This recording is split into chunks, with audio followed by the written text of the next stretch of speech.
சேகரித்து செய்வேன் அன்பே ஒரகராதி.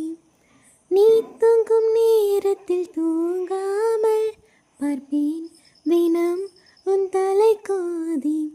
கதோரத்தில் எப்போதுமே உன் மூச்சு காற்றின் வெப்பம் சுமப்பேன். கையோடுதான் கை கோர்த்துதான் உன் மார்பு சூட்டில் முகம் புதைப்பேன். வேறென்ன வேண்டும் உலகத்திலே, இந்த இன்பம் போதும் நெஞ்சினிலே. ஏழேழு ஜென்மம் வாழ்ந்து விட்டேன், அக்கம் பக்கம் யாரும் இல்லா பூலோகம் வேண்டும். அந்தி பகல் உன்னருகே